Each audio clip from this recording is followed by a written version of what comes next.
Hey all, and welcome to Sportswire. This is VJ, coming to you live from India, and we're going to have a live stream today with a special guest who I've been to on a lot of occasion on his channel, but this is the first time I'm having him on my channel, and it's always a pleasure to talk to Lawrence. Incredible ball knowledge, incredible Chelsea roundup. Conversations always with Lawrence. Lawrence, tell me, how are you doing today? Man, I'm doing good. First of all, I'm glad to be back on. Not back on. I'm glad to be on for the first time. I'm excited. I'm looking forward to it. Like, throughout preseason, I was a little bit the opposite of excited and pessimistic and all sorts of things. But now, since the press conference, and now we've signed Cucurella and we've signed Chukwuemeka, and I'm gassed. Thomas Tuchel in the press conference today got me gassed. I'm hyped for the season now. So I'm very, very excited for the stream, for the season, for all sorts. So I'm very good, mate. Absolutely. I think the entire mindset of the Chelsea fans kind of changed in the last 2 weeks, or probably the last week, I should say, because we were just dreadful of the upcoming season. We didn't want our season to start anytime sooner unless Todd Bowley gets some deals going. But then this week was a busy week for us. We've been able to get some of the signings, above the line. So I want to talk to you in detail about each of these signings, and I'd like to understand from you how each of these signings would probably suit the Tuchel system of play, right? Because that's something that we always keep thinking about. And to be honest with you, one thing that a lot of Chelsea fans do not seem to be understanding is that though we have an incredibly put up squad, Manchester City and Liverpool are levels, I wouldn't say ahead of us, but then they've got a very good team at this point in time, and they've got a good coach in them as well. So even if you think, like Chelsea fans think, we're doing a great job in the transfer market, I think these guys have already done a good amount of business in this window. We'll probably touch base on that as well. But then to start off with the Chelsea squad this season, before even we get to the transfer part, I'd like to understand from you about our academy incomings, like from loans and all of that. And I'd like to start with Conor Gallagher. Do you think he is going to be part of the plans for Thomas Tuchel? Of course, he's been provided a squad number, but that doesn't necessarily translate to game time for him. So do you think he's probably going to be with Chelsea this season, or loan move? See, it certainly looks like that because, Gallagher himself confirmed it, that him and Tuchel had the conversation before or at the end of last season together, and Dave was basically decided that he would be in the squad, and he's obviously played quite a lot in pre-season, although only one of those games was actually any good from him, let's be honest. But now that we've signed Chukwuemeka and we're reportedly interested in Frankie de Jong, if we sign de Jong as well, I don't see how Gallagher gets any game time if he stays around. So while I know it was the plan for him to stay, if we sign de Jong, I think there could be a last-minute change on that plan. Because if no, like Jorginho doesn't leave and N'Golo Kante doesn't leave, we have Kante, Jorginho, Kovacic, de Jong, and Chukwuemeka. You could say Chukwuemeka is the 18-year-old kid. Why would he be picked over Conor Gallagher? Fair point. But we just spent 20 million on an 18-year-old. You don't spend 20 million on an 18-year-old as a club like Chelsea without wanting to use them, I don't think, personally. He was given a squad number. He was straight into first-team training from day one as an 18-year-old. So that doesn't exactly tell me that there's no plans for him. And six central midfielders, when we only play two, unless we finally change formation. If we change formation and we change to using 2 number 8, it's a different discussion. Then maybe he will stay in the squad regardless. But yeah, if we stick to the same formation, we'll have to wait and see whether we get de Jong. If we don't get de Jong, I am sure that Gallagher will stay and we'll get enough game time with the 5 subs rule now and everything. But yeah, and I haven't even mentioned like Loftus-Cheek and Ross Barkley, who is still here. Ross Barkley wasn't given a number at least, but Loftus-Cheek, while probably used more as a wing-back option for the rest of the season, still a midfield option. And going into last season, he was the 5th choice midfielder. Didn't take him very long to be the 4th choice midfielder, and then we had so many injuries that he played loads of games. So you'll have to wait and see. But yeah, if we sign de Jong, I'm not sure about Gallagher. But in general, I'm excited for him. Now, other than the first game against Club America, he wasn't particularly great, I will say. But I also think that's just a position that doesn't suit him. And that's partly why, as much as I'm excited for the season, partly why I keep being a little bit critical of Thomas Tuchel because I'm like, we have so many players that suit a number 8 position, but we just absolutely refuse to play a number 8 position. I just don't understand. Like, it just doesn't make any sense to me. So that was my follow-up question as well. Do you think he is someone who is capable of I mean, I'm pretty sure the way that he was playing at Crystal Palace, he used to be the base of the triangle in the front three with Edward and Zaha, on the flanks, and he used to distribute very well in that cam position. Do you think? I'm not saying that we have to shift to that sort of a system. Right in their midfield. Sorry, didn't he play a right on the right of a midfield three? I thought he used to play in the center, if I'm not wrong, and he used to keep putting in those passes left, right, and that's essentially what he used to do, and he has to fall back as well.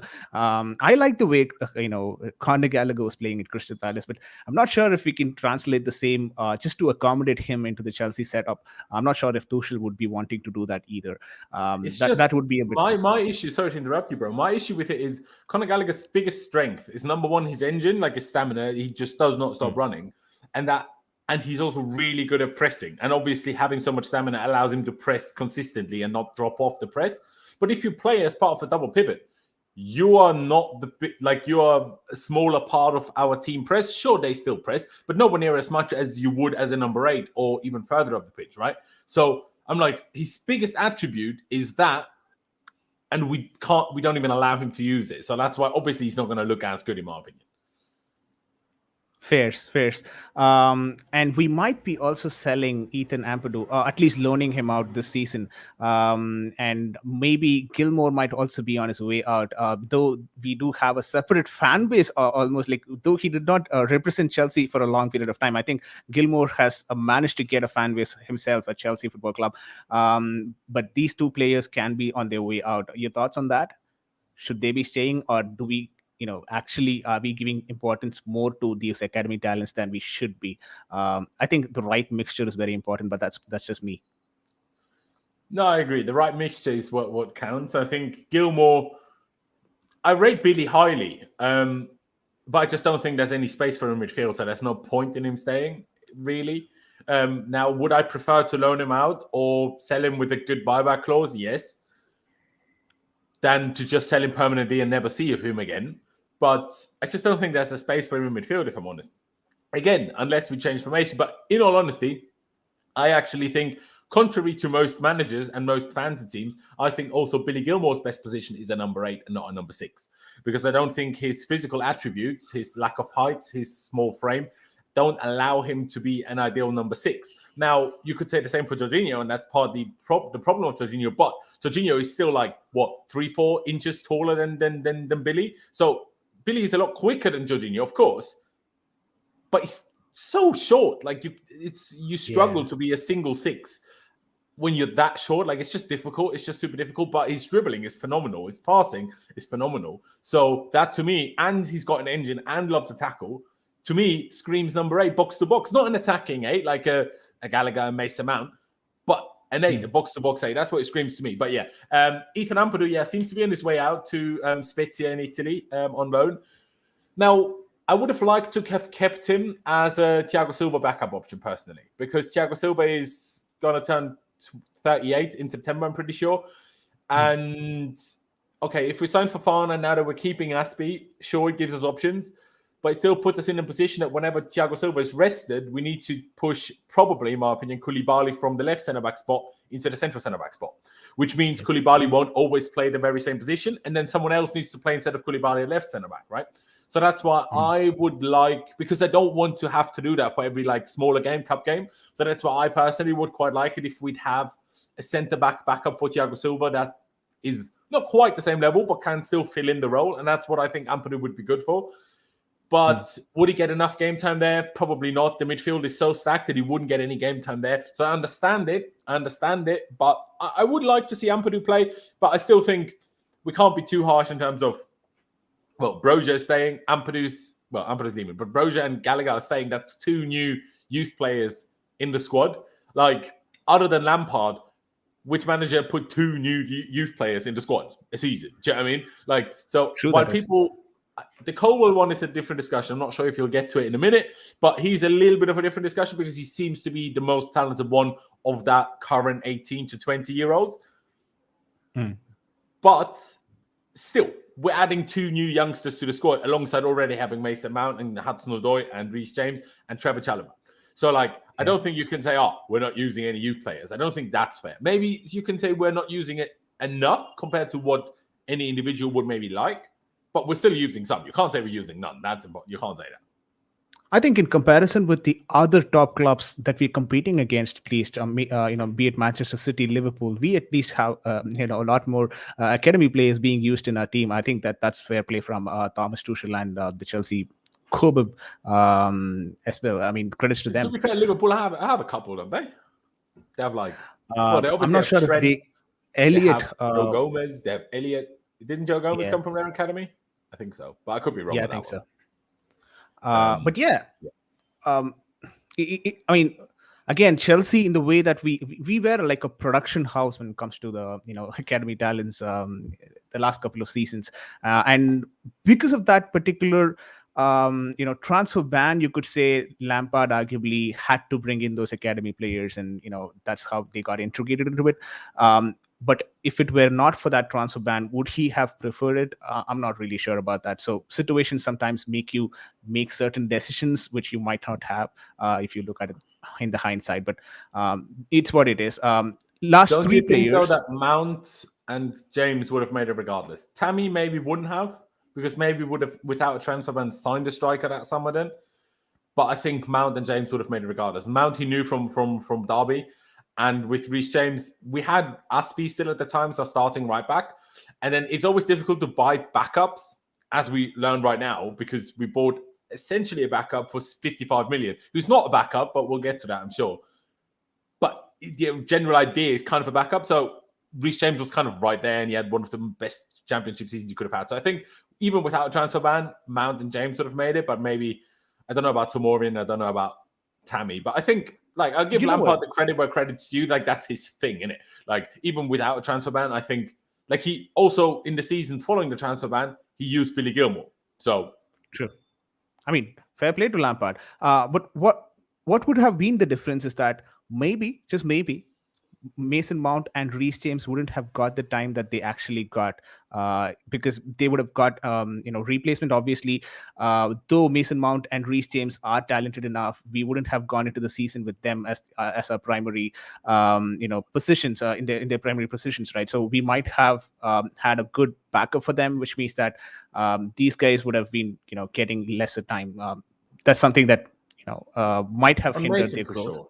Amazing for sure. You got to remember, Reece James was not a starter at the start of Lampard's season anyway, because he was injured from his loan at Wigan. Remember, he had that ankle injury and only started playing November, and then he only was slowly but surely eased in, and only come the second half of the season did he become a real starter. So I think that would have happened regardless. But on Mount, you might have a fair point. Yeah, who knows? Maybe we would have signed, I don't know, someone a season earlier, and that would have made Mount's life a bit more difficult. But yeah, we'll never know, I guess. All right. Last 3 academy players, and I see a lot of familiar faces on the chat. Thank you so much for tuning in, guys. Hope you're having a good time listening to both me and Lawrence.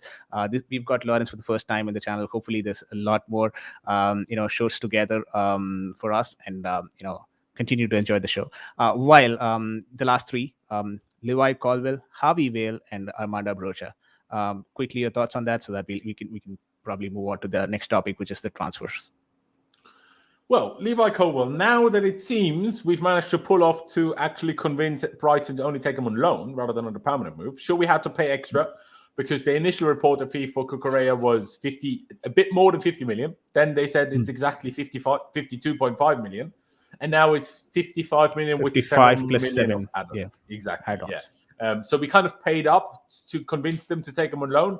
But I think that's worth it, because when you think about it, okay, we would have gotten 20 to 25 million pounds as a permanent transfer fee now, but our buyback clause that probably would have only been activated in 2 years' time would have been worth close to 40, 50.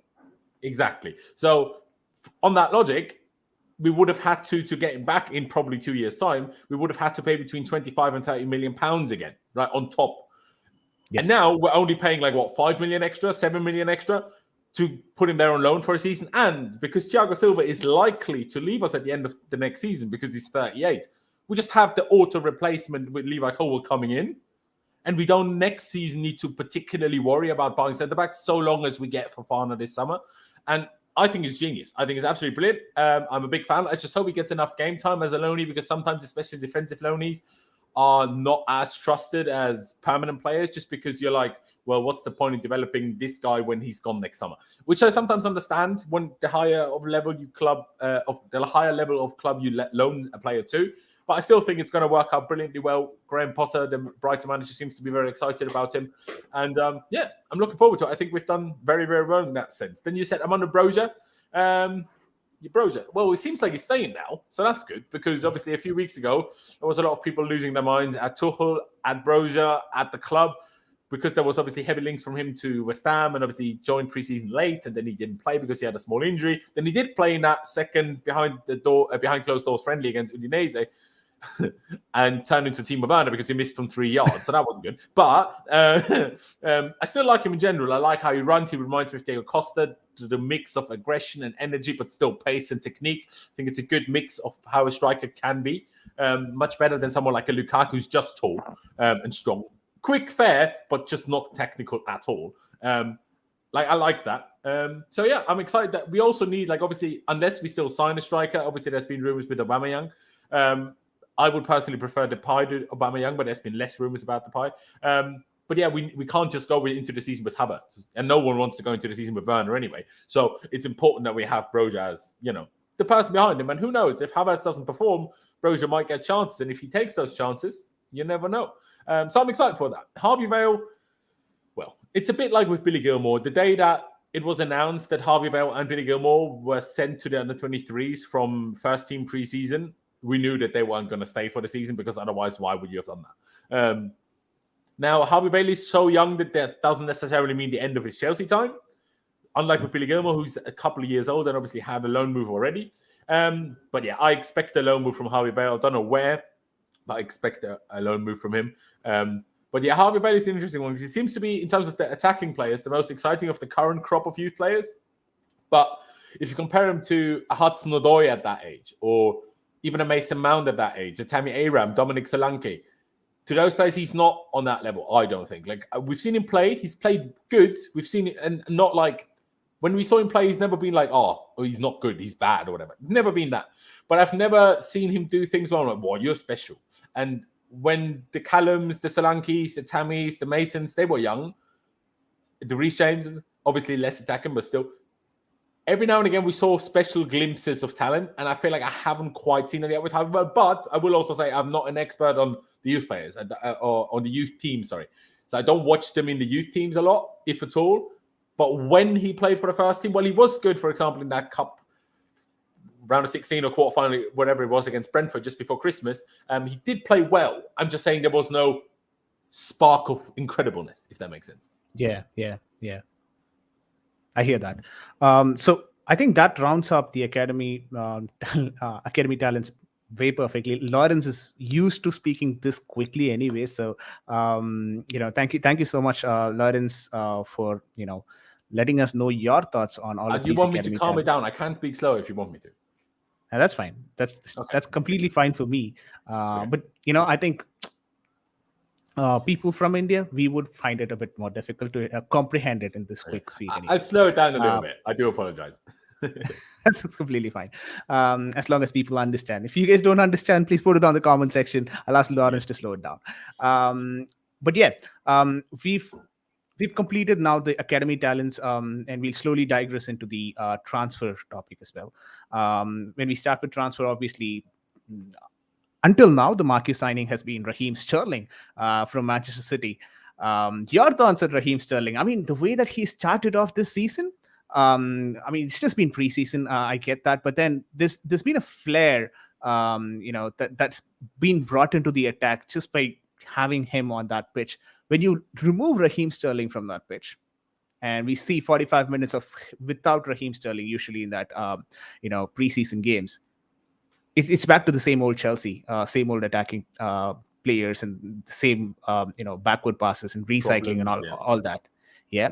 And with that, what you can understand is it's not more about the system. It could be also because the players, because he's playing the same system. He's able to do something magical. It's just your, decisiveness. You want to do it. Like, if you want to actually try and do something more than that, you can actually do it in Thomas Tuchel's system. It's just that you just want to play safe. I think I personally liked how Raheem Sterling has integrated into the squad. But your thoughts on that? I would agree, man. I mean, I was excited about the signing of Sterling in the first place because, number one, I think he's a great player. Number two, I think he got more game time at Man City than people realized. Like, he was, I would say, the most consistently playing winger for Man City last season. Like, maybe alongside Mahrez, but Mahrez is sometimes plays more, sometimes plays less, I feel like, because Grealish didn't have a particularly amazing season, and Foden sometimes plays in the middle or sometimes plays in the wing. So, and then when you watched Man City against Liverpool in the Community Shield, it looked like they lost their best winger. I can't lie, that's what it looked like. And like you said, Raheem Sterling added to our attack. It just, he's not the same. I'm not even claiming he's the same. I'm not trying to compare him to him either. But he gives me a little bit of that feeling that Hazard gave us when he was playing, where you're like, if we're in trouble, we can give him the ball and see if that works out. Because he just has that, number one, he's so fast. Like, you know how we think, Timo Werner's fast, or Pulisic was fast, or, all these players that we thought was fast. If you compare them to Raheem Sterling, they're all snails. Like, it's ridiculous how fast Raheem Sterling is. In first 5 meters, 50 yards, he's crazy quick. He's got that burst of pace, right? He can, like, what do you call, he can quickly accelerate and also decelerate at the same rate. Exactly. But I also think he can hold the speed for long distances as well. That's just not what we have at the club. Obviously, we had it with Rudiger, but that was different kind of sprinting. Rudiger didn't have 5-meter acceleration, like, insane. He had long distance, was crazy fast. But I think even then, Sterling is probably the same pace. Difficult to judge, but who knows? But yeah, I'm excited for Sterling. Now, I would prefer to see him on the left more than in the middle, which we saw him at in the last friendly game that we played. But that depends on who plays in the middle and how well they play, I suppose. If they don't perform, then maybe it's easier to put him in the middle because we get a better average performance from him. And then we have other players, to play out wide. So, but yeah, I'm excited for it. I think we got a pretty good deal considering, the player that he is, the age that he's at, 27 years of age. Like, it doesn't get more prime than that, really. Of course, he only had 1 year left in his contract, but still, £47.5 million, not too bad at all. If you ask me, do I think his wages are a little high? Personally, yes. But hey, we can talk about wages once he doesn't perform. And if he performs, no one cares about the wages. So let's just hope he performs and everything's fine. Yeah, and it's going to be an interesting conversation as well with respect to the wage structure, anyways. Because for me, for one, like I look into financials most part of it. For me, I'm excited to see how we actually deal with the wage structure than what it has been earlier. So if this is 325 is the benchmark that we have, and then we make signings below that region, fairs. But if we go overboard that, it's probably like the Dodgers structure. And if we still can manage with the FFPs and all of that, who's See, I don't know what my question about the wages is, and because you've looked into it more, I'm not sure if you know any better than I do, but there was the reports that we are going to move away from a very high base salary to move away to a lot of bonus payments. Bonus payments for goals, bonus payments for top four, bonus payments, of course, also for trophies, all sorts of bonus payments for getting a lot of game time, which just then rewards the players that play the most and that play the best, which I think is a very good structure, because that way you get less like bad feeling towards players. Like Timo Werner being on 275k a week. Like, if you're his teammate, you must regardless find of his mental. Sorry? Yeah. Regardless of his performance, he's still on 275. Exactly. Apart from his added incentives. Even when Tuchel dropped him for 10 games in a row, for all of those weeks, he still paid 275. While Mason Mount has sat down, 60, 80 before he signed his new contract now? So, like, if you're Mason Mount, you're like, what the flip is happening? So what I would like to know about Sterling is the 3 or 325, whatever it is that actually his base salary? Or is that what the journalists have told us and it's actually already including possible add-ons? Because I think those contradict itself. I think the report that we want to go away from the high base salaries to more bonus payments. If you give someone 325 base, that's very high. So I think that contradicts that report. So that's why I'm not sure if maybe that 325 already includes potential bonuses. I'm not sure. I I would think personally hope so, but 325 I'm is just not saying I'm something not that. sure. Yeah, I think 325 was not something that the journalist actually reported. It's more of like they reported 12 million or 10 million, and it was Yeah, they said a bit calculated based on that more by. than 300k, which is what he earned at Man City. So Yeah, but with add-ons, it becomes different, right? Because we have now moved on to this incentivized model. The first thing that Todd Bowley did was to change this model. I think it had a bit of repercussion in the way that we've had to make dealings with Barcelona. I personally think that could have also been a factor in a few players preferring Barcelona, because when the base salary is of course on the lower side, you are not as attractive as you were before. Um, but when Consider the even the reports Jules that Koundé situation. for both Koundé and Rafinha, Barcelona offered lesser contracts than we did. They did, but I think it's going to be more on the incentive side. I'm sure that Barcelona will have a bit of an incentive on the higher side than Especially what because Chelsea they will. don't have any money, so they need to make bonus payments. Yeah, Because Barcelona. they can Don't only even get me afford started extra on payments once Barcelona. they've been successful. Do you know what I'm saying? Uh, Say they win the league or the Champions League, Barcelona do. Then they get extra money. Then they can pay out extra wages. But before they win anything, they don't have any money. So how can they pay high wages? Do you know what I mean? That's half their problem right now. That's why they need to get rid of De Jong. that's true, and they've not registered anyone yet as well. That is another Do you interesting know, thing. BJ, does their league season start this weekend as well, or do they have another week? Yeah, they do. Like they're starting this week. And they haven't registered any of their players. Yes, I think and that's why I Christensen was must be thinking registered, but all the other ones if. might not. Yeah, Christensen, I think he's registered. Lewandowski is not registered. Jules Koundé not registered. Kessie is not registered. And I think there was another guy who's not registered, like 4 or 5 It's so players. funny, bro. It's so funny. But anyway, go on. All right. Now quickly moving on to our next target. Well, it's not target anymore. We've got Koulibaly. The way that he's integrated to this Chelsea squad, I've never seen anyone fitting so perfectly in that to Thomas Tuchel system than Koulibaly. I really want him to keep continuing to do what he's been doing. It's almost like we've got a like-to-like replacement for Rudiger. Your thoughts on Koulibaly and how he is looking amazing with Thiago Silva, but I'm not sure if this is going to be a long-term sustainable solution over the period of the entire league, because we cannot, like you mentioned, we cannot have Thiago Silva play for all of these games, which means that it's going to be alternating center back position. Koulibaly might at times play with Thiago Silva for important games, but otherwise, I think he'll play it could tomorrow with Thiago Silva, but yeah. Until we get someone like maybe Wesley Fofana but yeah, Koulibaly.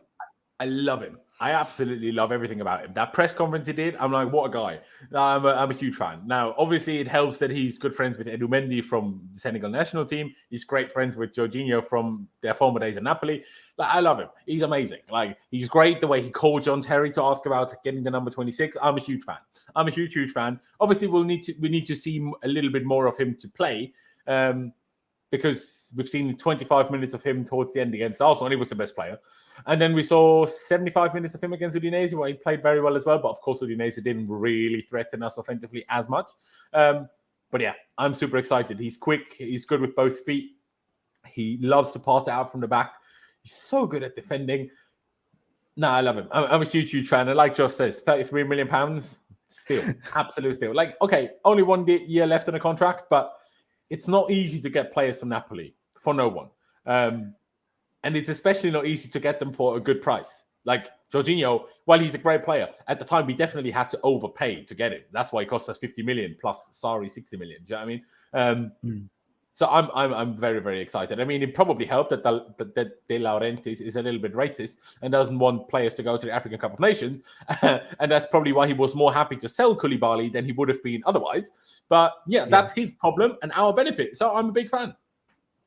This is definitely a conversation for another day. AFCON players not being allowed to represent their country, not a good sign. I think I'm going to have my reservation on this particular statement of Josh, like steal of the summer, no question. I still want to see him at least for another month perform, and then I'll probably agree with Josh. Know. But then, if Chukwuemeka turns out to be the best player of all time, he was the steal of the summer, I'm telling you. Tuchel historically has been very good with defenders. Let's get that right. He's good at improving defense, and yeah. So that is Koulibaly, and then this 19-year-old or 18-year-old, I believe, the sensation 80 from years. Aston Villa, it was all very quick. I think it was kept under the wraps. We did not hear about this much in the media as much as we would have liked to. But the way that it struck us was also very quick. And then people started exploring this particular talent. We saw YouTube videos. That's probably how we knew what good of a player he was. At least I knew. But your thoughts on this person, Chikwimenko? If I'm not even sure if I'm pronouncing this name right, but still, what are your thoughts on him? Maybe 2 to 3 years. Is this possibly a signing with 2023 contracts in mind? Because Kante is leaving 2023. You got Jorginho leaving 2023. A couple of midfielders going at the same time. So we're trying to integrate a young talent into the squad slowly. Could that be what is running behind Todd Bowley's mind with respect to this transfer? Because he's just put into senior team as well. Yes, I think exactly that. I mean, now personally, I don't think both Kante and Jorginho will leave next summer. I think one of them will get a new contract. I'm not sure who, but I can't see both of them being allowed to leave. Well, to be honest, I doubt that we want either of them to leave for free, but I don't think both of them will leave full stop. But yeah, I still think that's the plan. Now, I was a little bit not negatively surprised, but just surprised that the plan is to have him in the squad, and he got a squad number and was in first team training from day one. But I'm excited now. Will I pretend to have known all sorts about him before we signed him? Absolutely not. But people that do know him and people that do know about youth players in England and that did know about what he did at Villa in the few appearances that he had already, I think 12 Premier League appearances, 2 of them from the start.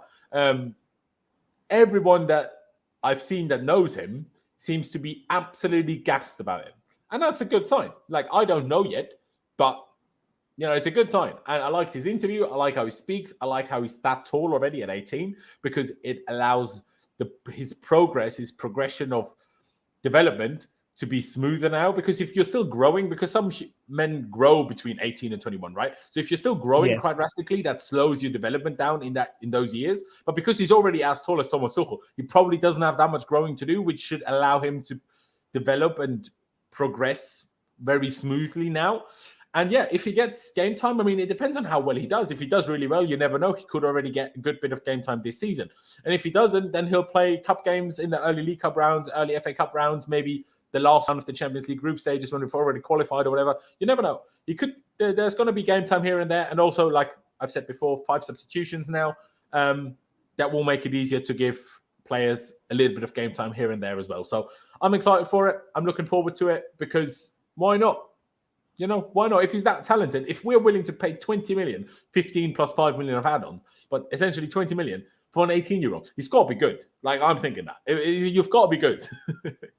Have you heard any reports that he might play CDM as well? Like, does he have that positional capability? Well, not as a single 6, but I think in our current system, he is alongside, like, in the same position as Jorginho, Kante, Kovacic. I would assume so. But, again, I'm not an expert on him. I just did some online research, and that it said mostly central midfielder, can also play attacker midfield, but we don't have attacker midfield positions really. So I doubt he's going to be in the front 3. Even if there was an attacking midfield, I think there will be a lot of other players in contention before him for that place at least. This but is again, PB Talks. Another player that's probably better as a number 8 than he would be as a double pivot. Exactly. How many players do we like? We're stacking our players on that particular category, though. PB says, "Hello, Nanba." Nanba is like Tamil word for friend. He says, "Good to see you. Can't wait for the season. Hey, Lawrence, following you since 100% Chelsea. Big up, bro." I think this was 7 years before, if I'm not wrong. Mate, it's a long time ago. Yeah, it depends on which days of the 100% Chelsea days. There were I don't know how long, but a few years. So depends on when he started. But yeah, appreciate it very much, PB. Appreciate it very much. Josh seems to be agreeing with us on that. So another saga when it came to the transfer this season was that this is not on any particular player, but this is something that I wanted to talk to you. One major difference that we've been observing between the Bowley transfer window and that of Roman transfer window is that with Roman, you're not getting any information. It's a rarity that we get to know about the targets and people were tracking, and we would just it was behind very closed doors. But that doesn't seem to be the case with Todd Bowley. Do you think that is necessarily a good thing or a bad thing? I mean, for people like us, who following Chelsea, YouTubers who make a living out of Chelsea, for us it might be a good thing. But for the club, do you think it's a good thing? I don't. For me, it's more of business done behind closed doors gives you a lot of benefits. Valuation shouldn't be this open, because most of the valuations that is being put across by the journalists this particular season for Chelsea, the actual valuation is something around that. So your thoughts on that? See, I'm not sure, BJ. I agree with you that it's so drastically different, because think back to when we were linked to Ashley Barnes and Andy Carroll when we had Conte. We knew about those links. So, I'm not sure if it's so drastically different. And I will also say, I think as social media is getting bigger and bigger, and as more and more journalists are using the platform of social media rather than websites and newspapers, I think that makes just that globalization and that bigger accessibility of information. That's the reason why more information comes out. I don't think it has that much to do with new owners or old owners personally. I think it's just a change of time of how journalism works. Makes sense. It's almost like become unavoidable. You have a point, but I think it's like a mix of the two, if that makes sense. Yeah, it does. It does. But sorry, you asked me whether I think it's a good thing. Now, I agree with you. For us, for people like yourself and myself, it's a good thing. For Chelsea, I think in some cases it can be a good thing. In some cases it can be a bad thing. Overall, it's probably 50-50. Like I say, it can be a good thing in some instances. For example, Fofana. The fact that Fofana is so heavily pushing to join us wouldn't be the case if it wasn't so public knowledge that we were trying to sign him. That's one example why I think it's a good thing. But I think, for example, Rafinha and maybe even Koundé, it was a bad thing because it alerted Barcelona to make sure they get them. So it swings and roundabouts. Okay, Rafinha might be a bit different because he always wanted only Barcelona anyway, but you see what I'm saying. Yeah, sometimes you can use that to your advantage as well, if you know how to use that. But yeah, slightly moving on to the next topic here, which is on Cucurella. Very important player for Chelsea setup. I think it's all done and dusted. It's just formalities now. But it's actually been officially announced by now, mate. Oh, is it? Yes. Sorry, I was not on Twitter for the last 2 hours and things like this happen. Oh, Anyways.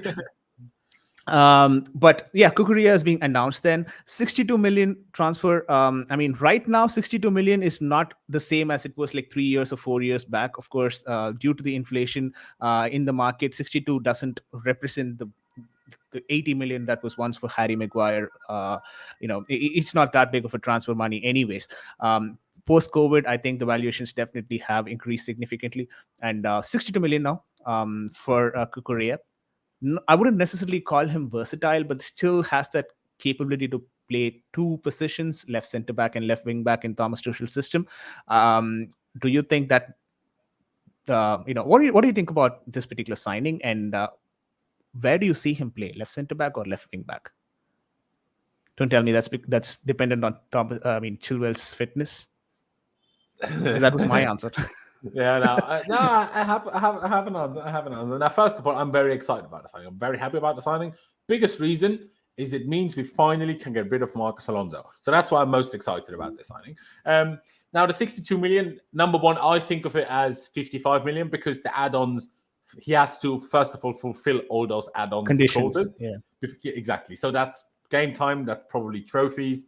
That's all sorts of different things. Probably number of goals, maybe number of assists. It could be all sorts of different small things that have like a few 500k or a million or 1.5 million of the add-ons. Like it's not 7 million in one go. It's like 7 million split into smaller fractions. But I'm excited. Like I think he's a very good player. I would say he's versatile because in our current system, you're right, it's those 2 positions. But say we played a 4-4-2 or 4-2-2, which we played against Arsenal in the first half, he can play left mid in that.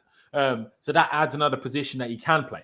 Now, in terms of where I see him playing to start with, while Ben Chilwell is still in search of his former self after recovering from his bad ACL injury, I think then Cucurella is guaranteed to start as the left wing back.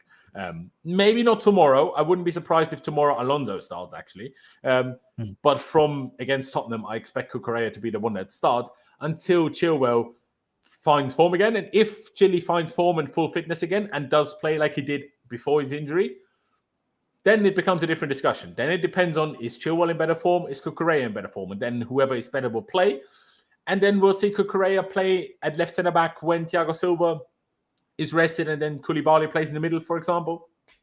And then Cucurella might come in at left centre-back. So Thomas Tuchel spoke about that as well, that he sees him very much so being very good as a left-sided centre-back. Sees him as kind of like a little bit like Aspie, just on the other side, and obviously a lot younger.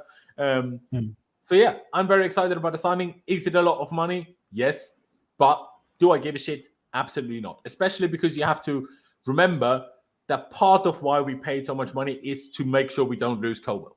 So like we would have gotten him for 50 if we accepted them having Colwell. But like I just touched on earlier, if we wanted Colwell back then, we would have had to pay another 25 million-ish on top, right? So if you theoretically would add that, that's 75 million.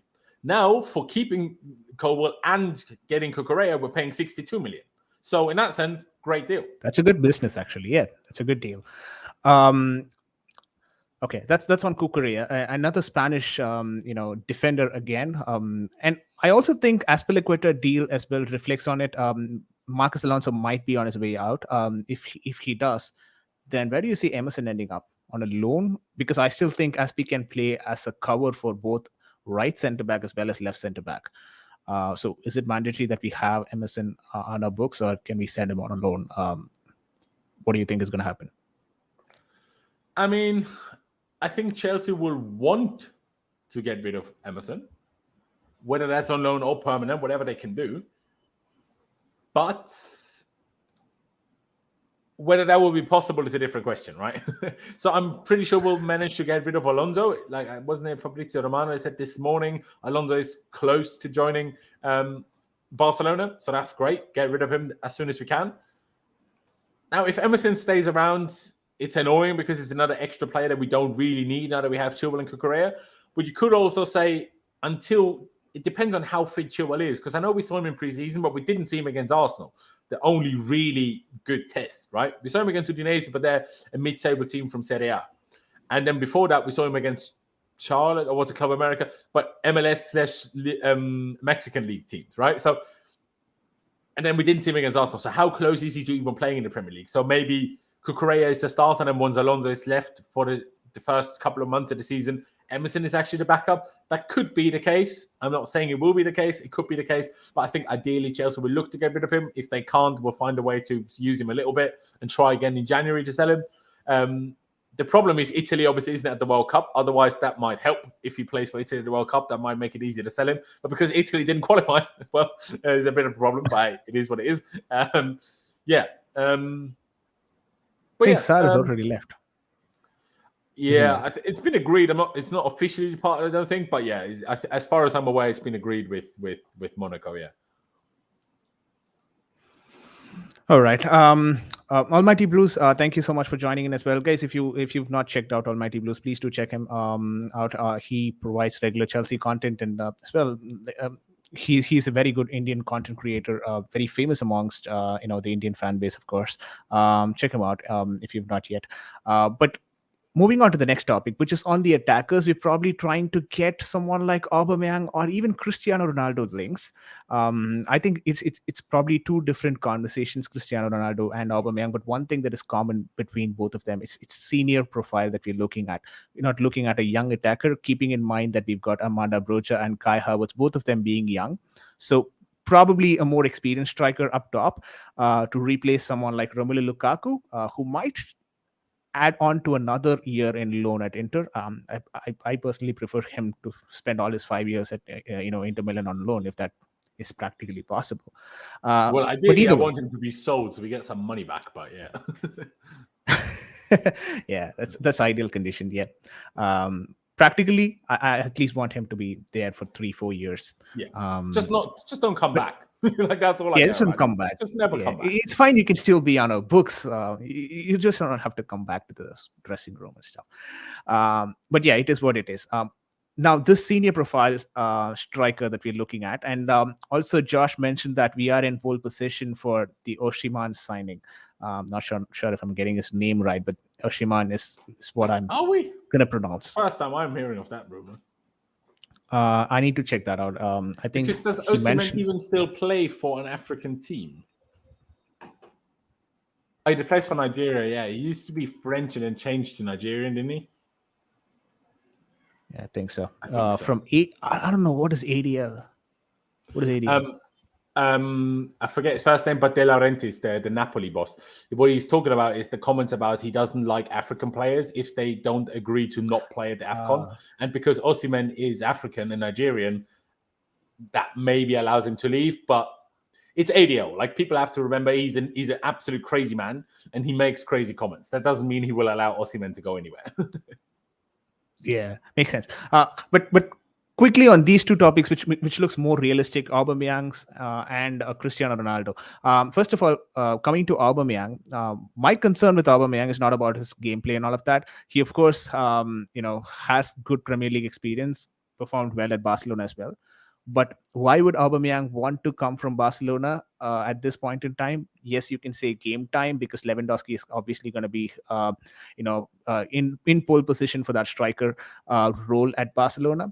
But there is also another scenario of his finances, because Aubameyang reportedly is going to get his full agreed wages only from this particular summer transfer window. Before, he was obviously a winter signing, and the last 6 months he's not been getting the full wages that he was promised, and that gets activated or triggered once the summer arrives. So he's probably going to get his full wages from now on.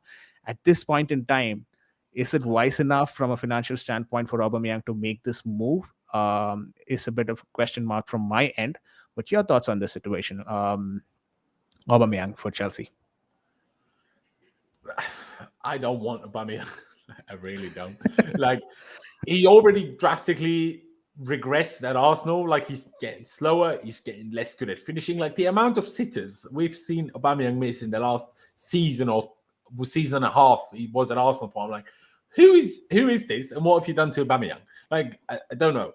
And also, he was Arsenal captain, and the way he left, all the drama he had at Arsenal, someone that acts like that as captain, I don't want anywhere near my football club. I would pay him money not to come here, personally. I also think he went on holiday to Barcelona, so he's probably not even half as fit now as he was when he was still in the Premier League. Because, I mean, it's Barcelona. They didn't give a shit about anyone anyway. And, I mean, look at, like, what are they doing? They can't even afford players. But the wage thing that you've mentioned, which is the first time I'm hearing about it, but don't you think that could be a reason why Barcelona want to get rid of it? Because if they are still struggling to register players, if they have to pay him even more wages from now on, won't they try to sell him? I'm just saying. At this point in time, that definitely makes sense, because Barcelona want to get rid of players who are already in their books as much as possible. Yeah, but then the thing is, would the player want to go? It's probably going to be another Frankie de Jong situation, right? He probably would want. Yeah. He still has a contract, a live and valid contract. He still want to make full utilization of the contract. If you cannot pay people, do not provide contracts. That's the basic rule of business. But come on. Do you know what his wages are at Barcelona? I don't. But I think... would you be surprised if we matched him? I wouldn't. If we were to go in for him, I don't think we'd offer him much less than Barcelona do. Because Barcelona signed him in January when they had no money. So even though it wasn't as much for the past 6 months, I still wouldn't assume that they're paying him insane money from now on either. So I wouldn't be surprised if we matched him. So I'm not sure if the wages will be that big of a hold up. Maybe he just wants to stay at Barcelona. Maybe he doesn't want to play for a rival of Arsenal, because as much as he took the piss out of Arsenal, he was still Arsenal captain. So would he want to come play for us? I don't know. But I would much prefer Memphis Depay anyway. And there's bloody talk that they might be just terminating his contract, which would make him a free agent. So all over that. Get on that straight away. Son of Aubameyang, give me Depay. Also, give me Depay, means not giving Laurenz. Barcelona any money. I hate giving Barcelona money. Yeah, we're not giving Barcelona money. That's true. I mean, I for one, I just tweeted it out today. I don't want these guys to be signed. None of them should be registered, right? All these 5 players. and they should sit out for like 6 months without getting any clubs, and then come in for the window, and then just clubs come in and swoop these players out. That would have been the most embarrassing thing that a club can go through, like a big club like Barcelona. I want that to be, I want them to be going through that, but I'm not sure Do you how far that's wonder? going. Do you know how that would work out? Because if they can't register them, would that make that contract null and void, or would it not make that Yes contract and null and no. void? It wouldn't make the contract null and void, because the contract has nothing to do with the players being registered with a league per se, right? It's a contract between two Unless entities, it's a and clause in the that contract contract that would be if they still good. can't register them, the clause becomes null and void. But only if it's a clause, obviously. Yeah, it should be a clause. If that clause gets added, then probably yes, but Yeah. otherwise, It would only I really don't. work for the free agents anyway. Like it might work for Christensen, but Lewandowski, they obviously paid money for. So how can you make a contract null and void? I guess so. Yeah, that's with the club, of course. These guys have to anyways get paid as well. So it's like the Leeds owner today mentioned, it's going to be like a global case on Barcelona if they're not getting the money for Oh Rafinha on man, it would be September so 2nd. That funny. was funny. So funny. All right. Then on the Cristiano Ronaldo situation, after which we'll move on to the Everton versus Chelsea match preview. Cristiano Ronaldo, interesting player, one of the best players in the world. I personally like Messi more. That's a disclaimer before even I get started on this topic. But Ronaldo, any day, he's going to give you 20 goals a season, for sure, mostly. But the amount of, I wouldn't really call it nonsense, but the amount of dressing room conflicts and issues in the back room that you Just get along with drama. it, I would the just call it drama. drama. Yeah, the drama that's probably the right word for it. The drama that you get with it, is it worth that 20 goals? For me personally, that could also be because this decision could also be because I like Messi, maybe a bit of an influence there. But I don't want drama in my club because Chelsea already has a lot of drama when it comes to transfer windows, ownerships, everything with the players and all of that. I don't want to add Cristiano Ronaldo into that mix, expecting just a 20 goal out of him. I still don't care. I think we still be able to finish third or fourth without Cristiano Ronaldo. All Cristiano Ronaldo is going to bring in is a bit of, definitely a good value in terms of the marketing side of things, the finances associated with it. But would that be a great deal in terms of pure footballing reasons and the welfare of the dressing room? I am not so sure about it. But your thoughts on that?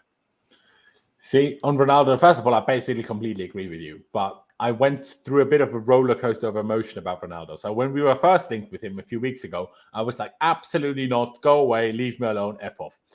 Then we played against Arsenal, were absolutely shocking, and I was like, okay. So one of my reasons for not wanting Ronaldo is I'm like, okay, we can't press them properly because he won't press. It will ruin in general our attacking play. And then we played against Arsenal. I was like, well, we play shit going forward anyway. So what we can't play worse with Ronaldo, but Ronaldo would score some extra goals. But now I'm a little bit less pessimistic again than I was after that Arsenal game. So now I'm like, nah, leave him alone with Ronaldo. Because exactly what you said, as you explained it perfectly, in my opinion. I believe that we will get top 4 anyway. And I don't believe that his extra goals will make us win the league. Only if adding him to the squad would make us win the league, would it be worth it?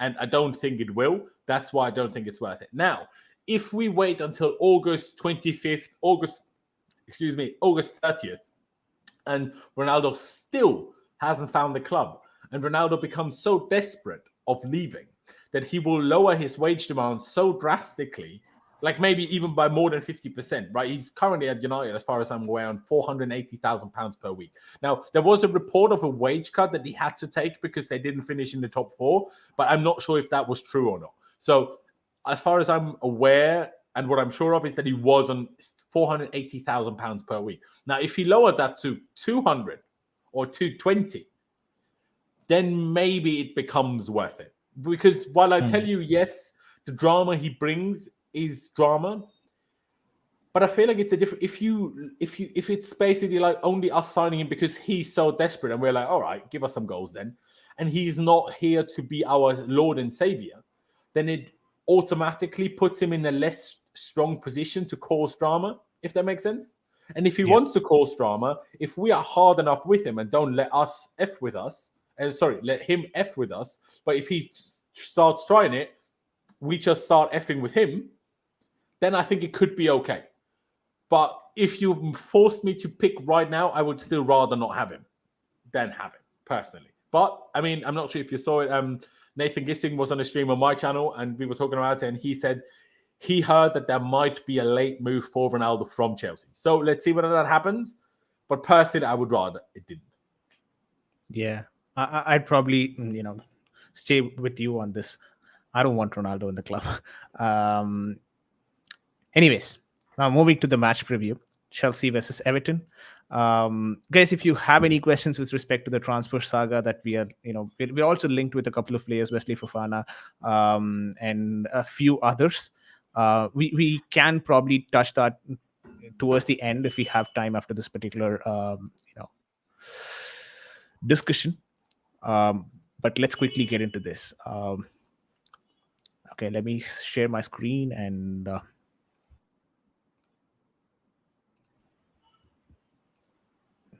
just a second. All right, there you go.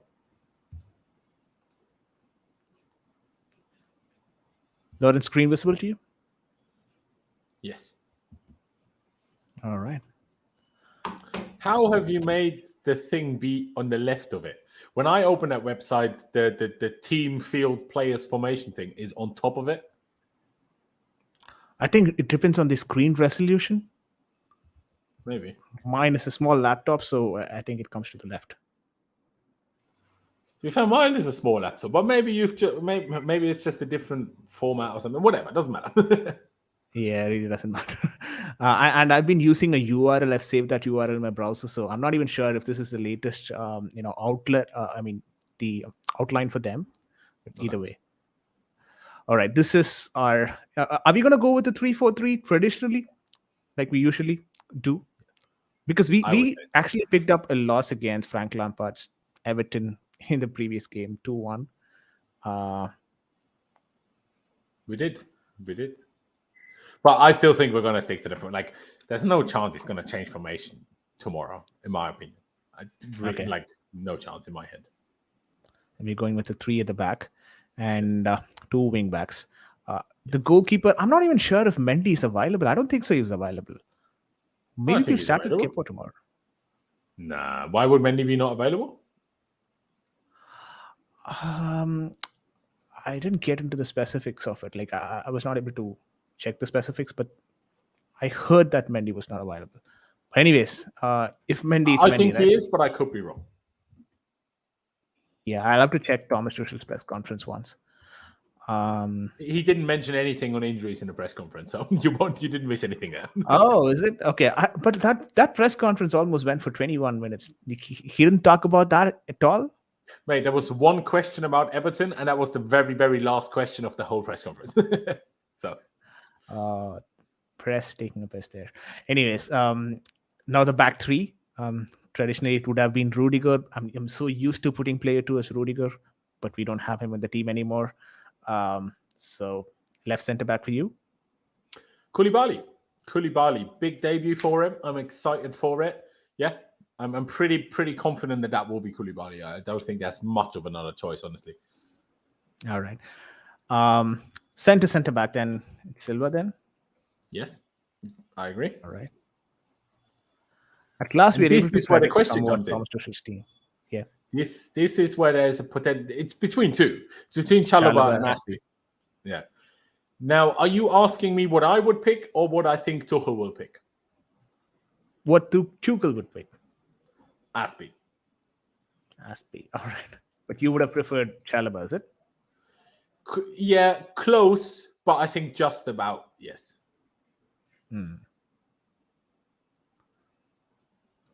Okay. Left wing back. Marcus Alonso in the mix along with Emerson. Cucurella probably not available for tomorrow anyways. He is apparently, so the reports are that he was registered in time to be selected tomorrow, and that he will also train with the squad will train with the squad this afternoon. So there is a chance he's in the squad, but I very, very much doubt that he will start the game. That would be shocking, right? So Yeah, that'll be too quick of an integration yeah, into the squad. exactly. Yeah. I mean, theoretically, Chilwell could start, but I doubt it. I think it will be Alonso, unfortunately. Alonso then. What do you think? Do you think Marcus it will be Alonso. Alonso? I think it's going to be Alonso. As long as Alonso in this team is in this team, and we don't have a proper left center wing back, I think Thomas Tuchel is going to pick Alonso every time. Yeah. I mean, it depends on how fit, because obviously we had a full week since we last saw Chilwell play against Udinese. So a full week of training could have made him sharp enough that Tuchel thinks he can start. So maybe, but I personally doubt it. This is me obviously expressing my opinion personally, right? With respect to Chilwell, seeing his Instagram posts and all that, I still think he himself feels that he's not ready for a 90-minute game yet. Well, it's fine if he plays 70, but I don't think he's ready for 70 either. Yeah, that's probably the reason why I wouldn't expect Chilwell to start, but if he starts, fares. Yeah, I agree. This is Reece James without a doubt. 100%. 100%. After the shift that N'Golo Kante had put in against Udinese, do you think he deserves a start here? This is such a tough one, man. It's the same problem we had all of last season. Because I think Kante and Kovacic together, I believe, doesn't work as well. So I think Jorginho needs to be one of them. And then I can't decide who the other one should be. Because I just don't know. Maybe decide to do this, right? We kind of decide to do this. Maybe. I don't think it would be quite as high as you put him there. But yeah, the problem is, who do I think are the best players? Koba and Kante. But I just don't think they work together. Because both of them leave too much spaces, and then we're screwed every time, especially now that we're missing Rudiger, and we still have Alonso. I don't want to be risking that. So I'm saying, because it's Everton, I'm saying Jorginho Kovacic. But, that would be me. Yeah. Tuchel will pick... No, sorry. Tuchel will pick Kante. Tuchel will pick Jorginho Kante. I would pick Kovacic, though.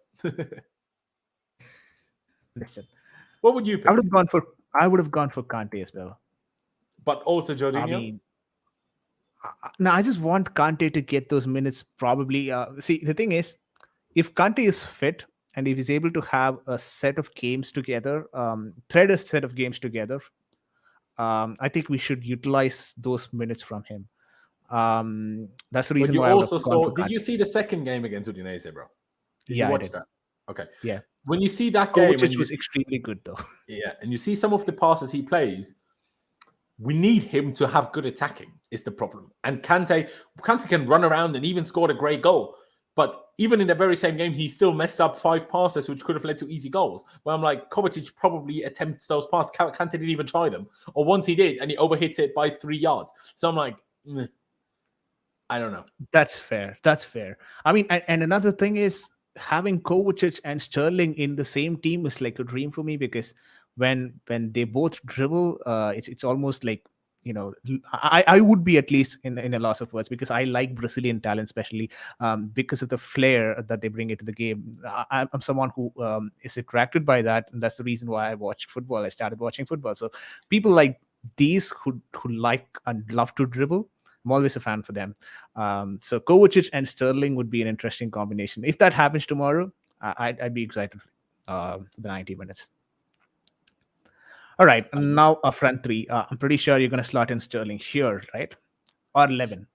See, I'm not sure, because in my team, I would. But in what I think Tuchel would do, I wouldn't be surprised if Sterling is in the middle and he plays like a false 9. And then we have,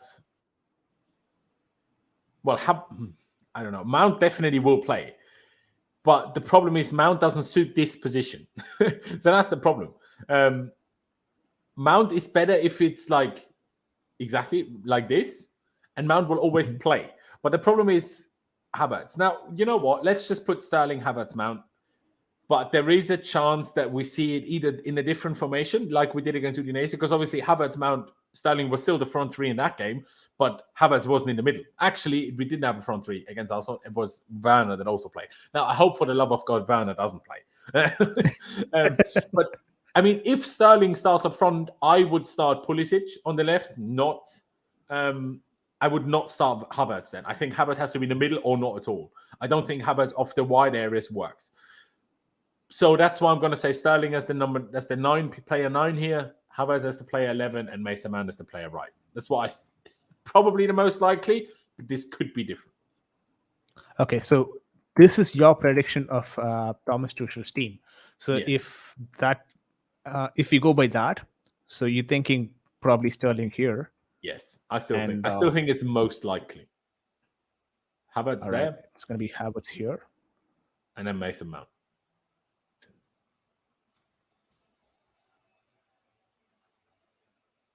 All right, I think we have our 11. Mendy at the goal, Koulibaly left centre back, Silva centre back, Azpilicueta right centre back, Alonso and Reece James as our wing backs, Jorginho and N'Golo Kante in the double pivot. Raheem Sterling plays our left wing, and Mason Mount right wing, and Kai Havertz is a false 9. This is a strong lineup. This is actually a strong lineup. This should be good to beat Everton tomorrow. But since this is going to be the first game of the season, I'm expecting them as well to have new plans. I think Thomas Tuchel did mention in his press conference that they've got an entire week to plan for this Everton game, which usually they don't. So I think Thomas Tuchel would have worked out the tactics better this time around, and we should be getting one over Frank Lampard definitely, because it's kind of embarrassing for us to lose against our former manager, that too against Frankie. Not that I have anything against Frankie, but I still want to prove people that we've got a better manager than who we actually had before. So in that case, Thomas Tuchel should definitely get a win tomorrow. Score predictions for the game? See, unfortunately, I don't think we'll win. We never win at Goodison. Everton haven't lost a first game of the season in 10 years, I think. So I think, unfortunately, it will be not a repeat of last season's game at Everton, but a repeat of all our problems last season, and we'll draw 1-1, unfortunately. Well, if we go by history, Everton wouldn't have been in that relegation battle the last season as well. So, I mean, they were so close to getting relegated. If they were getting relegated probably for the first time in their history, they would have gotten relegated. So, I mean, I think history is a bit overhyped in this case, because we've got Marcos Alonso, who scores the first goal for us every season, most seasons at least. He starts us scoring every time. Last season as well, he did the same. So we could also stack up some records against this Everton. Did we win the first game last season? Sorry? Did we win the first game last season? We did. Was it against Arsenal? I can't remember. Wasn't it against Arsenal, 2-0? No, that was just Lukaku's first game, but not actually the first game. I remember the first game was a Marcos Alonso free kick from a very dangerous position. He got a goal as well. Yeah. Yeah. I think it might have been Crystal Palace at home, 3-0. Correct. I think that might have been it. Yeah, but he started. Crystal Palace at home is not the same as Everton away. Like I say, we are always bad away at Goodison. No matter whether we win the league or, well, when we win the league, we sometimes win. But usually, we're not very good there. So unfortunately, I don't want to get ahead of myself and be too excited, because then I'll just be too disappointed. If I already tell myself we're going to get a draw tomorrow, I'm less disappointed. All right. Since you all touched base on Crystal Palace, another interesting point, London rivals are playing Crystal Palace today in a few hours time, 12:30 a.m. Indian Standard Time. So if you guys are watching it from UK, obviously 7:30 p.m. I believe, UK time. So tune into that. I think it might be 8 o'clock. Usually, 8 o'clock, is it? Okay. Usually Arsenal games are interesting, but this particular season, it's going to be even more interesting, because I'm going to watch Arsenal very closely to understand if they are in the mix for the top 4. It's not Spurs, it's Arsenal. If they're in, they're going to be strongly in. So a bit risky anyways. But your score prediction for this one? See, my concern with this is the fact that they signed Gabriel Jesus. I would have loved to have Gabriel Jesus. Like I spoke about Depay earlier. I think Gabriel Jesus is better than Depay and would have done exactly the same thing. I would have loved to have signed Sterling and Jesus from City. It would have like he's been so good for them in pre-season. He's been better than all of our players put together. But it's also Palace, and isn't like I swear Palace is like one of Arsenal's bogey teams. They always bottle it against Palace. So for the banter, I'm gonna say 1-1. Okay. But it could also be 4-0 Arsenal, if I'm honest with you. All right. I mean, I wouldn't be surprised at this point having won 4-0 against us, even though if it is a preseason match, it still showed their capability on the team. And they I beat think Sevilla 6-0 as well in a friendly. Yeah, and winning against Sevilla that way is almost close to impossible. Usually, Sevilla for me is a defensively resolute team. It's very difficult to slot in 4-5 goals against Well, we Sevilla. scored 4 against them, to be fair. Yeah, we did Remember that on the in the Lampard? Champions League game. There was no fans there as well, though. I think it was Giroud, right? With Giroud scored all 4. Yeah, all 4. All right. So I think with that, we've come to an end of the discussion on today's topic. We covered transfer saga in detail for Chelsea. Of course, the Everton Chelsea match preview as well. This is the first time I'm having Lawrence in the channel. I'm a bit nervous actually having such big guest in my channel, but I think, hopefully we had a good discussion anyways. But Lawrence, your thoughts on this stream and your thoughts on Premier League this season, top 4 predictions, anything of that sort? Ooh, okay. Top 4 predictions. If you asked me this a week ago, I would have said Chelsea will come 5th or 6th. Now, I'm just in a more positive mood again. Okay. I think City will win the league. Maybe Liverpool, actually. I'm not sure between those. I'm really not sure. Go for a hat-trick then. Yeah. It's just City, man. It's just City. It's just what they do, unfortunately. Now, but then again, in the Community Shield, Liverpool did look quite good compared to them. Haaland looked really bad for City, so who knows? But we'll have to give him a little bit more time, I think. Yeah, I'll say the same order as last season of the top 3. I'll say City, Liverpool, Chelsea, and then 4th, I'll say Tottenham. Tottenham. All right. So it's the same because top 4. They have a proper manager. Arsenal might have the slightly better team, but Tottenham have the much better manager. And I think when it gets difficult, Conte will handle that much better and force his team through the difficult patch better than Arteta, unless Conte loses his shit completely and gets sacked. That could happen. It's Conte, it's always a realistic possibility. Exactly. Like he could completely lose his shit and throw Daniel Levy under the bus and say he's the worst person he's ever met in his life. It could happen. But if that doesn't happen, I think Tottenham top 4, Arsenal 5th.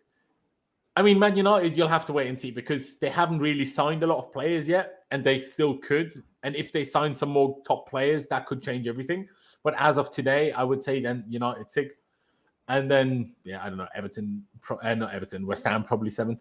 But yeah. And as for the stream, mate, I think you've done very well. Don't be nervous, mate. I'll definitely happily be back on in the future. No problem at all. But yeah, I think we had a lovely little chat. I think we had a great time. I hope everybody enjoyed. And ladies and gentlemen, if you are watching, please do subscribe. Help VJ get some more subs in. It's just one click of a button. And I always say this to my subscribers these days, mate.